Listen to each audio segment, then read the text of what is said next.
10 বছর হওয়ার আগেই শিশুকে শেখান। প্রযুক্তি আমাদের জীবনযাপন সহজ করে দিচ্ছে।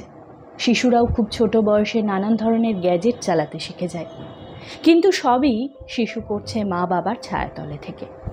কোনো কারণে সে যদি বিপদে পড়ে বা তাকে হঠাৎ করেই একা পথ চলতে হয়, তখন সে কি করবে? তাই আপনার শিশুর বয়স 10 বছর হওয়ার আগেই তাকে শিখিয়ে রাখুন কিছু জীবন দক্ষতা। জীবন চলার পথ তো শিশুর জন্য প্রস্তুত করে রাখা যায় না, তার চেয়ে বরং শিশুকেই প্রস্তুত করতে হবে।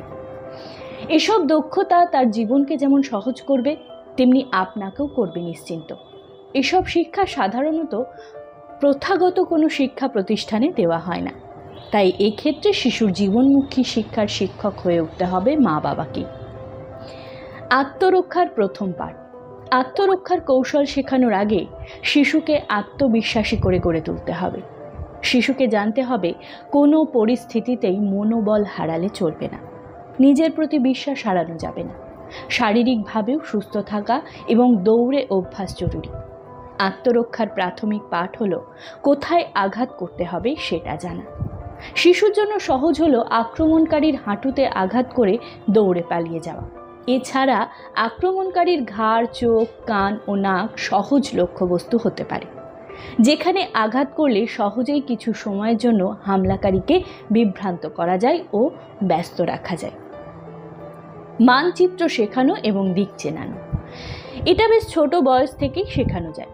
শিশুর হাতে একটি গ্লোব দিয়ে দিন কিংবা ঘরের দেওয়ালে টাঙিয়ে দিন বড় একটি বিশ্বের মানচিত্র। শিশু নিজেই অনেক কিছু শিখে যাবে। ছুটির দিনে বা সময় পেলে তাকে নিয়ে বসে দিক চেনান। বাড়ির আশেপাশের এলাকাগুলো চিনিয়ে রাখুন। এতে কোনোদিন পথ হারালে বা ভুল করলেও যদি কখনো বাড়ি থেকে বেরিয়ে যায়, তাহলে সে নিজেই বাড়ি চিনে ফিরে আসতে পারবে। বাড়ির ঠিকানা ও টেলিফোন নাম্বার শেখানো। যখনই শিশু কথা বলতে শিখবে, তাকে বাড়ির ঠিকানা ও মা বাবার টেলিফোন নাম্বার শিখিয়ে ফেলুন, যেন কোনো বিপদে পড়লে সে মা বাবার নাম, ঠিকানা বা টেলিফোন নাম্বার বলতে পারে। বিপদের বন্ধু চেনান। শিশুকে চেনান বিপদে কে বন্ধু হতে পারে। পুলিশের পোশাক, সেনাবাহিনীর পোশাক চেনান। কখনো ভিড়ের মধ্যে আপনাকে খুঁজে না পেলে সে যেন পোশাক দেখে আইন শৃঙ্খলা রক্ষাকারী বাহিনীর সদস্যদের কাছে যেতে পারে এবং তাকে বিপদের কথা বুঝিয়ে বলতে পারে। না বলতে শেখান।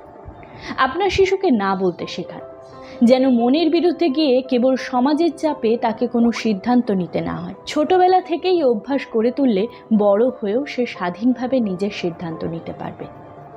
প্রাথমিক চিকিৎসা। খেলতে গিয়ে কেটে ছিঁড়ে গেলে কিংবা বন্ধুর হাত পা কেটে গেলে শিশু যেন আতঙ্কিত না হয়ে প্রাথমিক চিকিৎসাটুকু দিতে পারে। তাকে সে জ্ঞান দিন। স্যাভলন বা অ্যান্টিসেপটিক দিয়ে ক্ষতস্থান পরিষ্কার, ব্যান্ডেজ বাঁধার মতো সহজ কাজগুলো শিখিয়ে দিন। তাকে শেখান হাত কেটে গেলে বা ব্যান্ডেজ করে যেন ওপরের দিকে তুলে রাখে, আর ঠিক কতটুকু কেটে গেলে দ্রুত বড়দের সাহায্য নিতে হবে তাও বুঝিয়ে বলুন। অর্থ ব্যবস্থাপনা। শিশুকে অর্থের মূল্য শেখান। তার হাত খরচ যেন সে কোনো ভালো কাজে ব্যয় করতে পারে সেটা শেখান। অযথা খেলনা বা খাবারের অর্থ খরচ না করে কিভাবে অর্থের সর্বোত্তম ব্যবহার করা যায়, টাকা জমিয়ে শখের জিনিস বা প্রয়োজনীয় জিনিস কেনা যায়, সে শিক্ষা তাকে দিন। রান্নাঘরের ছোটোখাটো কাজ। আজকাল বাজারে শিশুদের ব্যবহারের জন্য প্লাস্টিকের ছুরি পাওয়া যায়।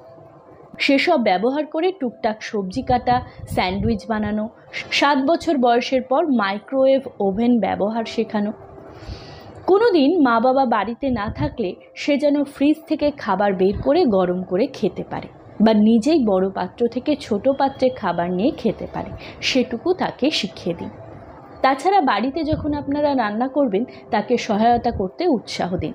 ছোটোখাটো কাজ যেমন পেঁয়াজ রসুনের খোসা ছাড়ানো, ফ্রিজ থেকে সবজি বের করে আনা, সিঙ্ক থেকে প্লেট চামচ নিয়ে যথাস্থানে রাখা, খাবার টেবিলে প্রত্যেকের গ্লাসে জল ঢেলে দেওয়ার মতো কাজের দায়িত্ব শিশুকে দিন।